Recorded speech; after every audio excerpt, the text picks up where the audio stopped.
Bonsoir à tous et bienvenue à ce numéro du vendredi 3 février 2023. Vous suivez la revue de presse Éduc-Info, le numéro 3 de l'année. Merci de vous informer sur J d'édition Magé TV, au sommaire de l'actualité. Assainissement de l'environnement scolaire, la grande offensive de la ministre Maria Tokone. Au ministère de l'enseignement technique, de la formation professionnelle et de l'apprentissage, le retour de France des 33 enseignants issus du domaine de l'hôtellerie formés à Ferrandi. Et puis drame, un étudiant tente de se suicider à l'université Alassane Ouattara de Bouaké. Voilà pour l'essentiel. Merci de rester à l'écoute. Je vous le disais en titre, assainissement de l'environnement scolaire, la grande offensive de la ministre Maria Tokone. Chargée de l'éducation nationale et de l'alphabétisation, la ministre Maria Tokone, après la sensibilisation, passe à la répression.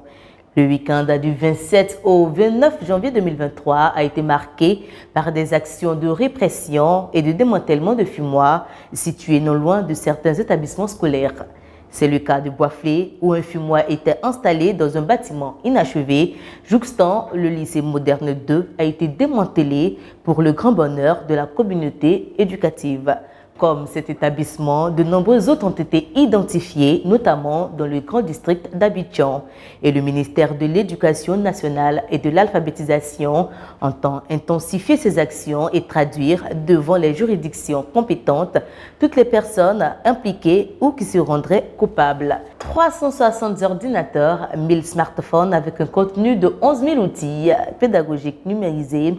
C'est le don fait ce mardi 31 janvier 2023 par le Fonds des Nations Unies pour la population en Côte d'Ivoire au ministère de l'Éducation nationale et de l'alphabétisation dans le cadre de l'opérationnalisation des États généraux.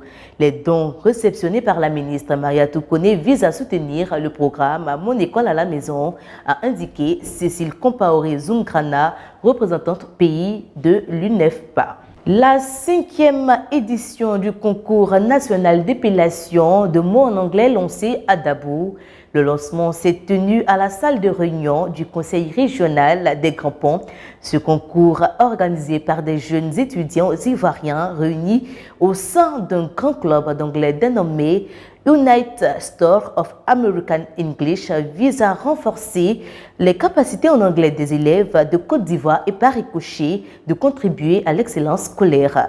Le concours enregistre le soutien du ministère de l'Éducation nationale et de l'alphabétisation, du ministère de la Culture et de la Francophonie et de quelques universités publiques et de l'ambassade des États-Unis. Du matériel remis à des élèves en situation de handicap à la DRENA Abidjan 4, la directrice régionale de l'Éducation nationale et de l'alphabétisation, Marie-Claire, a procédé le mardi dernier à la remise officielle de matériel offert par les élèves de sa circonscription à certains de leurs camarades en situation de handicap lors du lancement du Festival national des arts et de la culture en milieu scolaire au centre culturel d'Abobo. Ce matériel composé de cannes anglaises et blanches pour les malvoyants est la contribution des élèves qui ont mis quelque chose de côté pour soulager leurs frères et sœurs en situation de détresse, a fait savoir Madame Gla, indiquant que l'école ne doit pas être seulement un cadre de culture intellectuelle, mais aussi de culture d'amour, de partage, de solidarité et de valeurs très importantes dans les relations humaines. Cap à présent sur le ministère de l'enseignement technique, de la formation professionnelle et de l'apprentissage. Après leur retour de formation en France, les 33 enseignants formés issus du domaine de l'hôtellerie ont été reçus par le ministre Nguessan Koufi au lycée technique de Cocody. Reportage Angèle Palais, Kwao Emmanuel. 33 enseignants des lycées hôteliers partis en France pour une formation de 3 semaines sont de retour. Afin de marquer ce retour, une cérémonie de restitution de la mission de renforcement des capacités de ces enseignants s'est tenue ce mardi 31 janvier 2023 au lycée technique de Cocody. De retour de cette formation en France, ces enseignants ont fait une suggestion au ministre Nguessan Koufi. Nous souhaitons, Monsieur le ministre, la restitution collective de cette formation par un séminaire à tous les formateurs pour être au même niveau d'information et permettre le changement souhaité dans nos établissements. Autoriser l'utilisation bien encadrée du téléphone portable aux apprenants à certains cours. Créer une collaboration avec l'Institut d'agronomie pour la connaissance de tous nos produits locaux. Cette formation a été très bénéfique à plus d'un titre pour tous.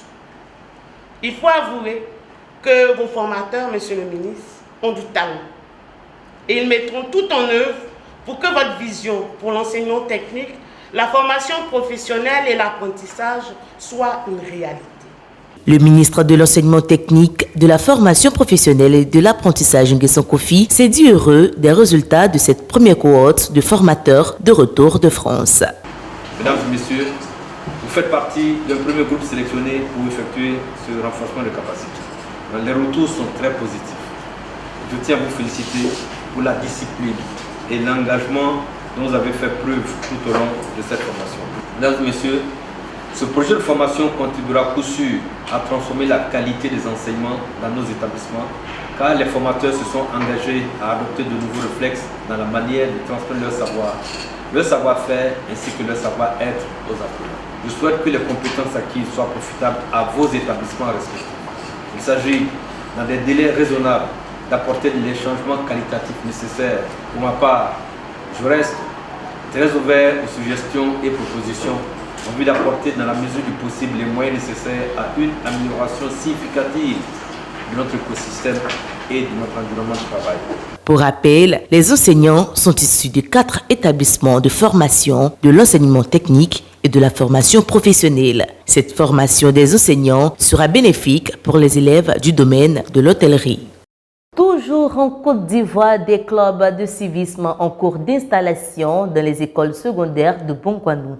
La direction de la jeunesse, de l'insertion professionnelle et du service civique de Bongouanou installera des clubs de civisme dans les écoles secondaires, a appris l'AIP le lundi 30 janvier 2023 auprès de la responsable de la direction, Apolline Kwaku. Selon elle, cette disposition est une décision du ministère de tutelle dans le but d'amener les jeunes à s'entraider entre eux et à faire preuve de civisme. Parlons technologie, la présidente de l'ONG Digital Women Active Africa, Nelly Golilou, lance le programme TechL, un programme qui vise à former les jeunes filles sur le métier du digital. Reportage d'Emmanuel Kwao avec Angèle Palais. TechL, c'est le programme initié par l'ONG Digital Women Active Africa. Le lancement de ce programme s'est tenu ce mercredi 1er février 2023 au cours secondaire méthodiste de Yopougon Kouté. TechL a pour mission la formation des jeunes filles dans le domaine des sciences, technologies, ingénierie et mathématiques.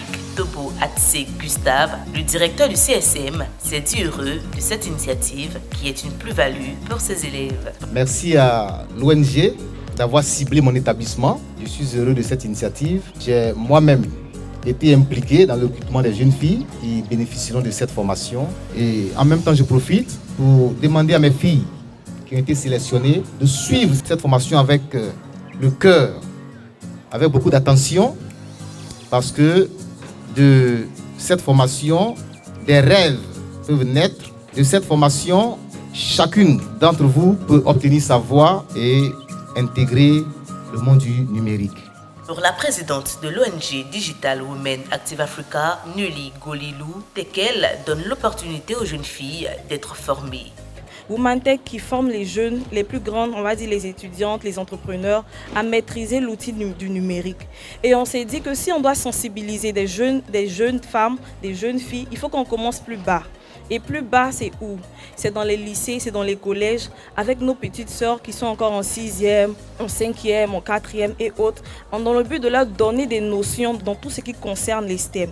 Et c'est à cet effet qu'on a mis en place le programme TechL. TechL qui forme ces jeunes filles, qui donne l'opportunité à ces jeunes filles d'être formées, de bénéficier de plusieurs formations gratuites sur une période de 3 mois. Et aujourd'hui, nous sommes présents dans cette école pour marquer le lancement de cette activité. La PNCI, plateforme de la presse numérique de Côte d'Ivoire, s'inscrivant également dans cette dynamique de formation. Joël Niazou, président de cette plateforme, par ailleurs parrain de la cérémonie, était également présent à ce lancement. Jeunes filles, l'heure est importante. Là où vous êtes aujourd'hui, vous devez prendre conscience du bien fondé, de la bonne nouvelle qu'on vous apporte. C'est une très bonne nouvelle qu'on vous apporte. Vous devez saisir cette opportunité exceller à travers la formation. Rappelons que le leadership, l'informatique, l'éducation aux médias, la programmation web, l'encodage seront au centre de cet apprentissage avec plus de 23 filles sélectionnées afin de leur permettre d'avoir des compétences et les rudiments nécessaires pour la sphère technologique. Autre actualité, remise officielle d'une école primaire à Thieupleux.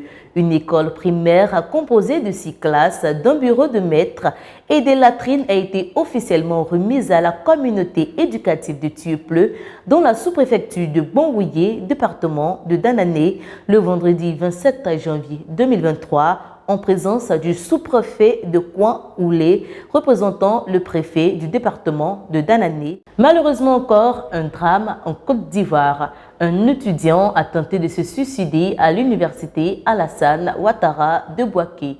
Nguessan Augustin Yapi, c'est le nom de cet étudiant inscrit en licence 3 de droit public à l'université Alassane Ouattara de Bouaké, centre ivoirien, choqué par l'annonce du décès de son père, a tenté de se suicider le mardi 31 janvier 2023 à la cité forestière, rapporte une note. Augustin s'en est sorti grâce à la promptitude des camarades du comité des élèves et étudiants de Côte d'Ivoire, souligne Traoré Bala, un des membres du comité, dans une note. C'est la fin de la revue de presse Éduc-Info. Aristote l'a dit, les racines de l'éducation sont amères, mais ses fruits sont doux. Merci de nous avoir suivis et d'être fidèles à JD Éditions Mag TV, la chaîne de l'actualité éducative. Suivez l'actualité en continu sur notre site internet www.jdeditionmag.tv.